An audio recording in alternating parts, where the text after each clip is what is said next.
मैं अपनी बहन को ज़्यादा पसंद नहीं करता था। उसकी शादी हो चुकी थी, लेकिन मैं कभी उसके घर नहीं गया। बस माता पिता ही उसे मिलने जाते थे। मुझे पता भी नहीं था कि वह किस हाल में है। वह कभी कभी मायके आती तो जाते समय मेरी माँ उसे घर का कुछ सामान भी दे देती। ये बात मेरी पत्नी को बिल्कुल पसंद नहीं थी।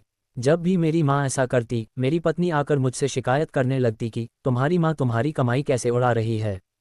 जब भी तुम्हारी बहन आती है, उसे खाली हाथ जाने ही नहीं देती, कुछ ना कुछ जरूर देती है। तुम अपनी माँ को बता दो कि यह सब नहीं चलेगा। पत्नी की बातें सुनकर मुझे भी गुस्सा आ गया। मैं माँ के पास गया और कहा, क्यों देती रहती हो उसे? मेरी कमाई को ऐसे दूसरों में उड़ा दोगी तो तुम्हें भी घर से निकाल दूंगा। बहन ने मेरी और माँ की बातें सुन लीं। 1 घंटे बाद बहन मेरे कमरे में आए और कहने लगी, भाई ज़रा रिक्शा ला दोगे? मुझे अपने घर जाना है। बहन की बात सुनकर मैं मन ही मन में बहुत खुश हुआ, लेकिन दिखावे के लिए बहन से कहने लगा, थोड़े दिन और रुक जाती। नहीं भैया, बच्चों के स्कूल की छुट्टियां खत्म हो गई हैं, अब मुझे घर जाना है। कल से उनकी स्कूल शुरू हो जाएगी।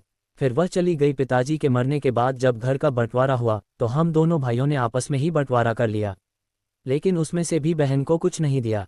हमने माँ की एक ना सुनी और माँ को डरा धमकाकर चुप कर दिया। अब बेचारी विधवा औरत, अगर हम उसे घर से निकालते तो वह कहाँ जाती, इसलिए चुप हो गई। भाई साहब ने अपना हिस्सा बेचकर शहर जाकर नया काम शुरू कर दिया और वहीं रहने लगे। हमने अपनी बहन के साथ जैसा व्यवहार किया था, उसकी सजा तो हमें मिलनी ही थी। भाई साहब का कारोबार बर्बाद हो गया और वह मजदूरी करके अपना पेट पालने लगे। मेरे बड़े बेटे को भी टीबी हो गई। उसके इलाज में लाखों रुपए खर्च हो गए। जो भी मेरे पास था सब कुछ खत्म हो गया और मुझे कर लेना पड़ा। हाल इतना बुरा हो गया। बड़े दिनों बाद मेरी बहन मेरे बीमार बेटे से मिलने आई। बहन को देखकर मैं भी गुस्सा हो गया, लेकिन अपने गुस्से को दबा लिया। वह मेरे बच्चे के पास गई, उसे देखा और फिर मेरे पास आकर बोली, मेरे भाई क्या तुम परेशान हो? ये कहते हुए उसने मेरे सर पर हाथ फेरा। बड़ी बहन हूँ तुम्हारी, तुम मेरी गोद में खेले हो। अब देखो, अपनी बहन से भी बड़े हो गए हो कि अपनी बहन को कुछ नहीं बताते, अपना दुख भी नहीं बताते। ये कहते हुए उसने अपने सोने के कंगन निकाले और मेरे हाथ में रख दिए।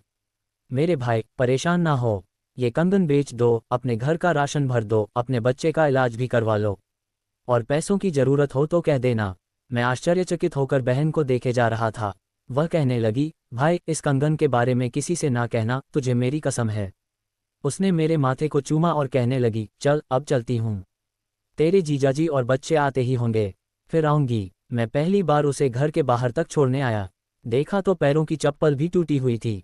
उसने कपड़े भी वही पुराने पहने थे। मैं बस उसे ही देखता रह गया। मैंने तो कभी अपनी बहन के घरेलू हालात जानने की कोशिश ही नहीं की थी, लेकिन जब उसने मुझे पूरे हाल में देखा तो दौड़ते हुए आए और अपने सोने के कंगन में दे दिए, ताकि मैं अपने बच्चे का इलाज कर सकूं और अपने घर का हाल सुधार सकूं। मैं सोचने लगा और मेरी आंखों से आंसू निकलने लगे कि हम भाई भी कितने मतलबी होते हैं, अपने बहनों को पल भर में ही बेगाना कर देते हैं। बहनें अपने भाइयों का जरा सा दुख भी बर्दाश्त नहीं कर पाती। मैं उसके कंगन अपने हाथों में पकड़कर जोर जोर से रोने लगा। दोस्तों, आपकी बहन अपने ससुराल में न जाने कितने दुख सह रही होगी। कुछ समय उसके पास बैठकर उसका हाल चाल जानने की कोशिश जरूर करें। मालिक सभी बहनों की झोली खुशियों से भर दे। दोस्तों, कहानी पसंद आई हो तो एक लाइक और अपने दोस्तों से शेयर करना मत भूलना। रोजाना ऐसी ही कहानियों के लिए हमारे चैनल सब्सक्राइब भी कर दीजिए। धन्यवाद।